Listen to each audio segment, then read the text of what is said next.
sama copain ndeysaan temps yi passé weta Dof Ndoye ak Anbes am nañu problème ñu si kaso bi tey looy waa Massaw rek di wax en tant que rappeur te ay rappeur la ñu parce que ndogal dal na leen ba tey looy conseil état bi ak ñoom loolu leen ñu conseil quoi. waaw xam nga man kaawu Dof Ndoye man nag vraiment bii na tëw ñu quoi. si waaw man moom foog naa ne. mosuñu gisante quoi di quoi. dëgg la waaw xam nga voilà mais li ma koy wax rek mooy. nit du fajal boppam. dëgg la. parce que nit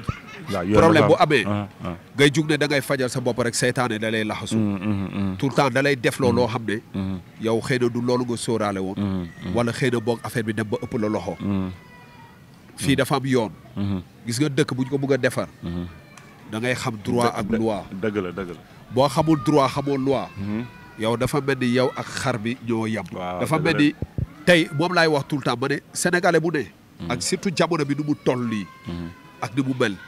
indiscipline bi bañante bi saagante yi di torxal ndeyu jàmbur si réseau yi di taf jàmbur di saaga bu ñu waree toog dañu war a toog def prise de conscience te prise de conscience bi mooy lan mooy yow nga toog ne lu tax saa soo xëyee suba sa papa wala kenn du jàpp buum xëcc la tegal la pan tegal la si gooñ ne la lekkal c'est que non ten li ma lay wax nii dama bëgg nit ku nekk xalaat ko quoi. c'est-à-dire soxlawu ma pour ma dem si jumaa bi wala dem si gis waaraatekat bi wala dem si kenn man naa toog xool ne man saa su ma yeewoo mais si boutique bi laay dem jënd mburu def ci beurre defal café toog lekk naan ndox génn mais lu tax man yeewu ma nit jàpp buum sama put jël buum xëcc ma ba ci benn taatu garab teg pollu teg ci ay gooñ ma sëgg di lekk gooñ bi mooy wane ne kon man ute naa ak mala dëgg la léegi nag ma war a xam nag léegi sama différence ak mala bi lan moo tax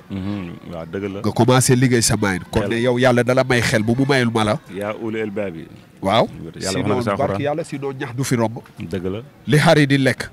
boo ko lekkee dee dëgg la te xar baa ngi koy lekk yow ngay lekk xar bi te doo dee dëgg la nit ñu bare fii ak mala yi sax ñoo leen tane ma ne billaahi li xar bi di lekk saa su ne sëgg di ko lekk yow boo ko lekkee biir bu daw moo lay rey da ngay dee mais xar baa ngi koy lekk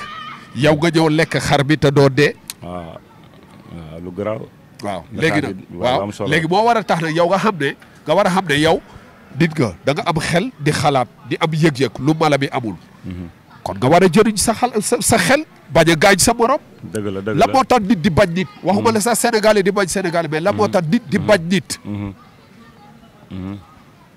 nit ay garabam nit ku nekk entreprise nga 10,000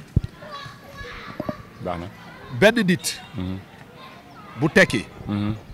mun na tekki loo waale plus de 300 personnes waaw da ngay gis benn entreprise buy employé plus de 500 personnes ñëpp di jot salaire chaque mois mais ki koy def benn nit la moo créé entreprise bi léegi boo leen faatee kooku doo leen rey 300 500 personnes sa waay nañu jëriñ suñu xel yi ñu xam ne ñun ñëpp benn la ñu te damay gis yenn affaire ci réseau bi keroog dama toog jékki-jékki gis benn femme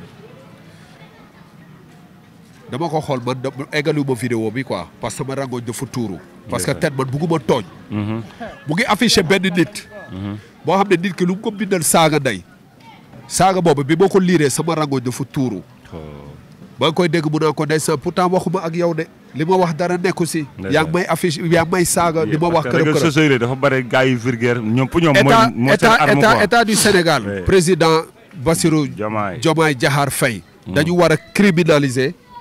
saaga nit koo xam ne defu la dara parce que agression verbale la dëgg la de bari na fi léegi de cyber saaga nday jàmbur billaahi dañu war a taxaw contrôler bu baax a baax réseau yi parce que franchement y a du n'importe quoi dans les réseaux te naka man toléré yeneen yi gars yi di bañ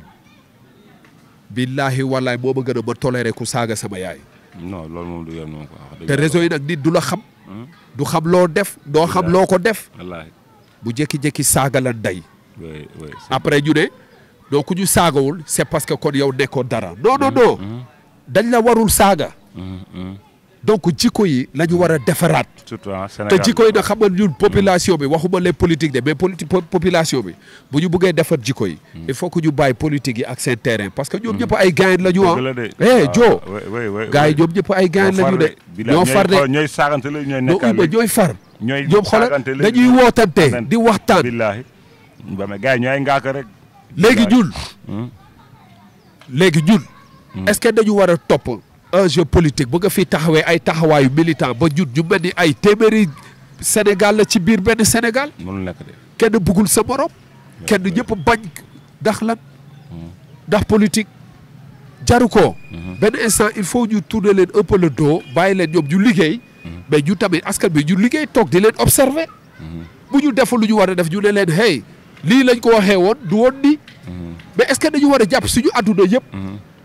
ñu bëgg ko wér ci politique xuloo xeex partisan militant xuloo xeex politique kañ ba kañ la ñu liggéey kon